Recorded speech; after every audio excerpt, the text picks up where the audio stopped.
नमस्कार दोस्तों, मेरा नाम है प्रदीप और आप देख रहे हैं मेरा चैनल ऑनलाइन सबमिट को। तो दोस्तों यहाँ पर फाइनली आपको यहाँ पर बताने वाला हूँ कि ज़मीन की रजिस्ट्री कैसे होती है। यानी कि मैं पूरी प्रोसेस के साथ आपको अच्छे से समझाने वाला हूँ कि ज़मीन की रजिस्ट्री कैसे करानी है और कैसे करनी है। सारा स्टेप बाय स्टेप जैसे मैं बताऊँगा वैसे आप फॉलो कीजिएगा। 100% आप ज़मीन की रजिस्ट्री कराने से पहले सीख लेंगे। तो दोस्तों कोई भी ज़मीन की रजिस्ट्री कराना सीखने के लिए सबसे पहले बता दूँ कि कहीं पर भी आपको ज़मीन पसंद आ गई हो, ज़मीन लेने जो ज़मीन ले रहा है या जो ज़मीन बेच रहा है, दोनों के लिए ये वीडियो है। बस वीडियो को एंड तक देखना है, आपको 100% लाभ मिलेगा। तो दोस्तों यहाँ पर मैं बता दूँ कि कोई भी प्लॉट हो, ज़मीन हो, कहीं पे घर बना बनाया हो, मकान हो, यानी कि उसकी रजिस्ट्री करनी है, उसको खरीदनी है आपको। यानी कि प्लॉट की रजिस्ट्री करनी है, ज़मीन की रजिस्ट्री करनी है। तो आपको मैं बता दूँ कि ये रजिस्ट्री ऑफिस होता है, यानी कि हर एक प्रखंड में एक रजिस्ट्री ऑफिस होता है जिसको सब रजिस्ट्री ऑफिस बोलता है। हिंदी में उसको निबंधन कार्यालय बोला जाता है। वहाँ पर आपका हर एक तरह की कोई भी वकील बैठे होते हैं, वहाँ से आपकी पूरी रजिस्ट्री होती है। तो मैं यहाँ पर बता दूँ कि जो ज़मीन बेच रहा है और जो ज़मीन खरीद रहा है, दोनों को रजिस्ट्री करानी है। कराने से पहले मैं एक बात यहाँ पर बताना चाहूँगा कि जो भी ज़मीन खरीद रहा है, जो मान लीजिए अगर आप नाम वकील किसी ने ज़मीन बेच रहा है और आप उस ज़मीन को खरीद रहे हैं, तो सबसे पहले आपका मेन मकसद काम है कि उस ज़मीन को अच्छे तरीके से सर्च करें, ऑनलाइन सर्च करें, क्योंकि आजकल ऑनलाइन की दुनिया है, तो ऑनलाइन सर्च करके अपने ज़मीन का रिकॉर्ड देख सकते हैं।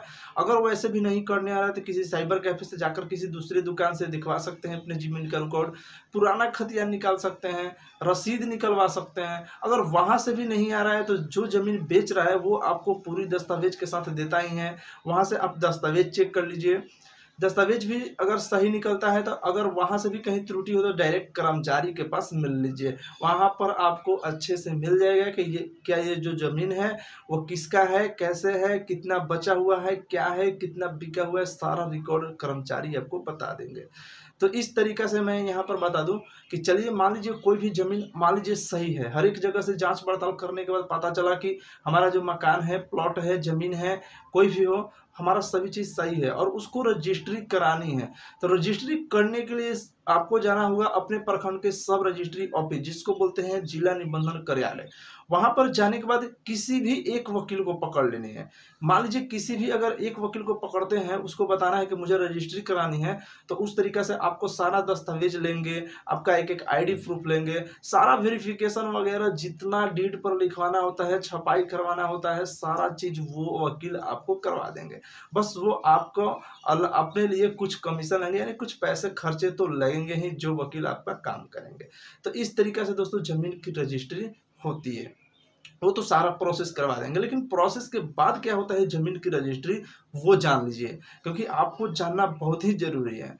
तो चलिए मैं यहाँ पर बता दूँ कि ज़मीन की रजिस्ट्री वकील ने तो सारा चीज़ अच्छे से देखकर समझकर करवा दी है, लेकिन रजिस्ट्री करते समय आपको ध्यान देना है कि जो दस्तावेज बनती है उसको जो डीड बोला जाता है, जो आपको दस्तावेज दिया जाता है, आपके नाम पर ज़मीन कर दिया जाता है, उस पर पहले अच्छे से मिला लीजिए कि मेरा नाम है, मैं ज़मीन खरीद रहा हूँ, और जो ज़मीन बेच रहा है नाम मुकीर नाम का है कि नहीं, जो ज़मीन खरीद रहा है नाम मुकीर अल्हे का नाम है कि नहीं, पूरा एड्रेस के साथ मोबाइल नंबर सहित कौन सा खाता है, कौन सा प्लॉट है, कितना ज़मीन आपने खरीदा है, सारा चीज़ उस पे रहना चाहिए। ज़मीन का सबसे पहले मैं बता दूं कि नक्शा होनी चाहिए। नक्शा मतलब लास्ट पेज या लास्ट के 1-2 पेज अंदर ही ज़मीन का नक्शा बनाया होना चाहिए कि मेरा ज़मीन इतना है, सेफ है, वो दिखाई देना चाहिए। और साथ में आपको वहाँ पर आगे की फर्श पर कितना रोड चौड़ा है, रोड कितना है, गली कितना है, पहले ही दस्तावेज पे लिखा देने से बहुत अच्छा होती है। आगे चल के आपको भविष्य में दिक्कत नहीं होगी। ये दोस्तों आजकल तो हर एक जो भी डीड दस्तावेज बन रही है, हर एक चीज़ पे रह रहा है, दस्तावेज पर वो सारा जो जो भी मैंने बताया वो सभी चीज़ अवेलेबल रह रहा है। अमाउंट राशि तो वो दोस्तों सरकारी गवर्नमेंट रेट ही रहता है। आप मान लीजिए 20 लाख में ज़मीन खरीदें तो सरकारी गवर्नमेंट हिसाब के वो ज़मीन 10 लाख तो 10 लाख का ही डीड बनता है, ये आपको ध्यान देना है। पैसे से उसकी तुलना ना करें, और जो भी पैसा आप दे रहे हैं हमेशा कभी भी आप कैश में ना दीजिए, क्योंकि ज़्यादा पैसा देने से आपको वहाँ पर ले आने में दिक्कत होती है, रजिस्ट्री ऑफिस में या कहीं भी जाने से। तो इसलिए मैं बोलता हूँ कि कभी भी पैसा चेक में देना चाहिए, उनके नाम पर चेक इशू कर दीजिए और दे दीजिए, क्योंकि आपको वो प्रूफ भी हो जाएगा कि मैंने इतना रुपए का चेक इस दिन मैंने काटा था और वो ट्रांसफर किया था, वो आपको एक प्रूफ भी हो जाएगा। रजिस्ट्री भी हो गई, दस्तावेज भी बन गई।